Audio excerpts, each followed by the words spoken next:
of Haiti. This is Democracy Now!, democracynow.org, The War and Peace Report. I'm Amy Goodman.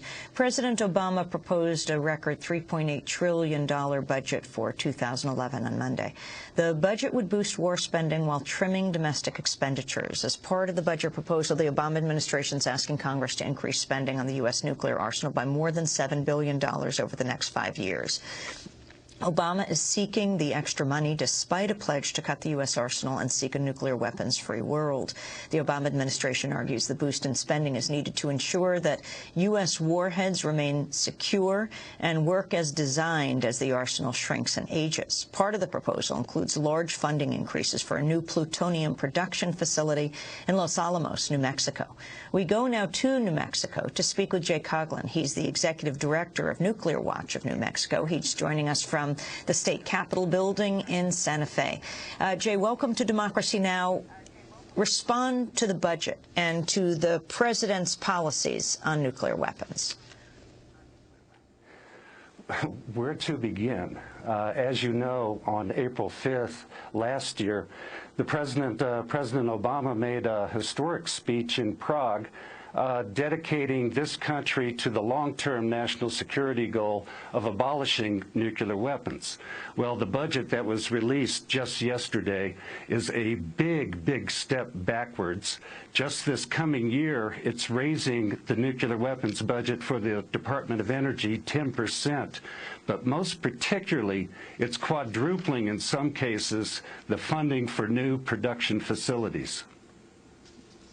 I wanted to read for you a quote from Vice President Joe Biden, who penned an op-ed in the Wall Street Journal Friday called "The President's Nuclear Vision."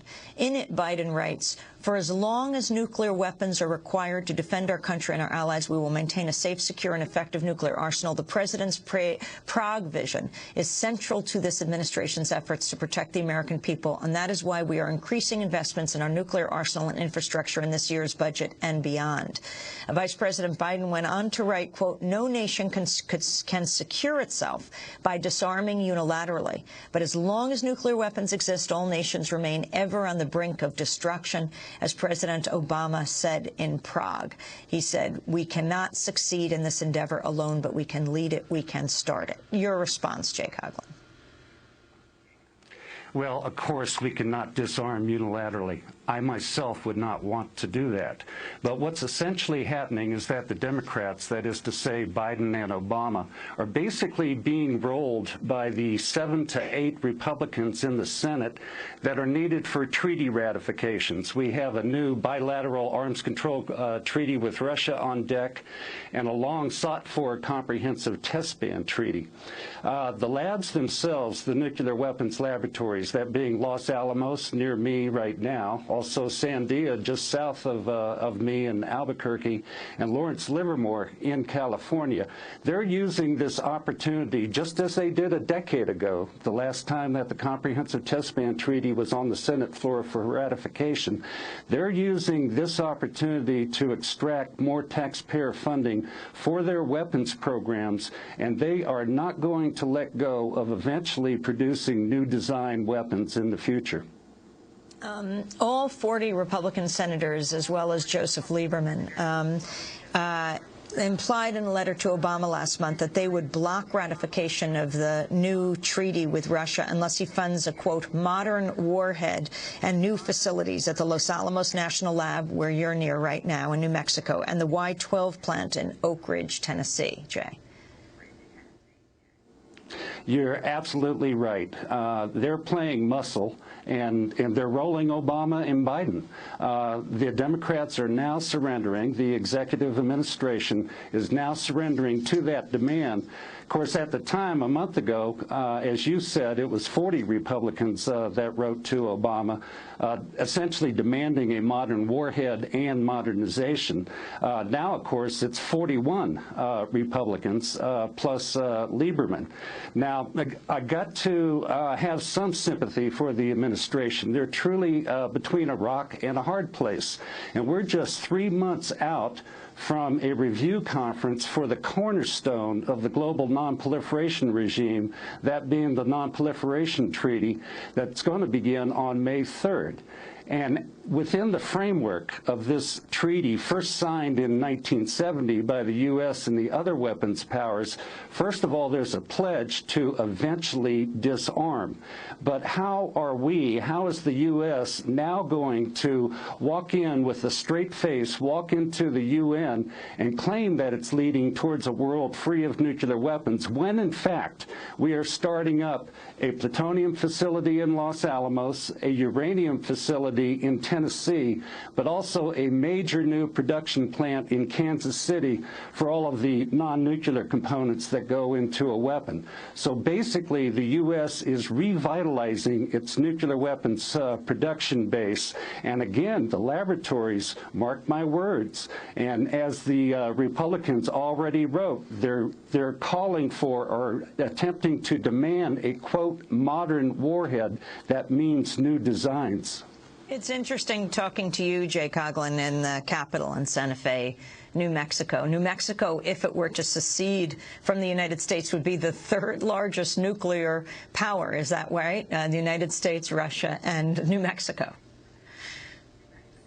Of course, the numbers of warheads are highly classified, as they should be. But yes, it's believed that just a few miles east of the runways of the Albuquerque International Airport, there is indeed a repository that has up to perhaps 3,000 warheads.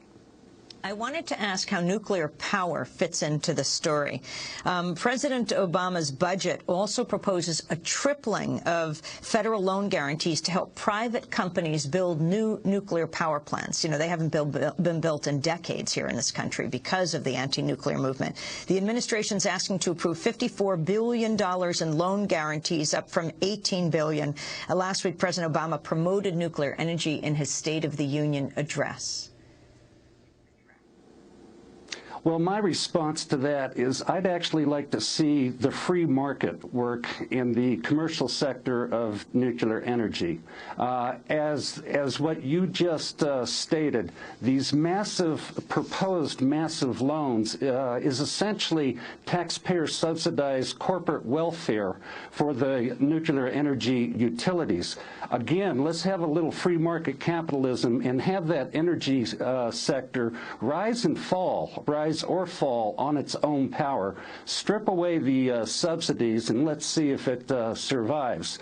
I would contend that a dollar put into nuclear energy is a dollar robbed from true solutions, the real renewable energies that New Mexico in particular could be leading in.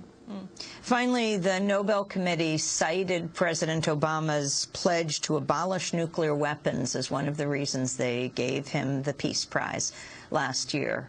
Jay Coughlin, what do you make of his latest proposals? We have 30 seconds. I still hope that Mr. Obama can genuinely win that award. He's taking major steps backwards. He's going to have to show some guts. He needs to show some principle. He needs to show a steady hand, and he's got to play real politics.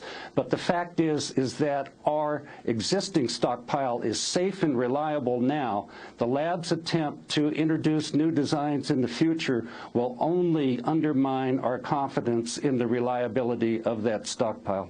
Jay Coughlin, Executive Director of Nuclear Watch of New Mexico, speaking to us from the Longhouse in Santa Fe, New Mexico, the state legislature. And that does it for today's program. If you'd like a copy, you can go to our website at democracynow.org. Democracy Now! Is produced by Mike Burke, Shrufa Kadus, Aaron Monte, Angela Comet, Steve Martinez, Nicole Salazar, Hani Masood, Rabbi Karen, Mike DeFilippo, Peter Cruz, Miguel Noguera, engineer. Special thanks to Becca Staley, Julie Crosby, Nick Gillick, Hugh Grant, Samantha Chambly, Jessel Noor, John Gerberg, Vesta Godars. I'm Amy Goodman. Thanks so much for joining us.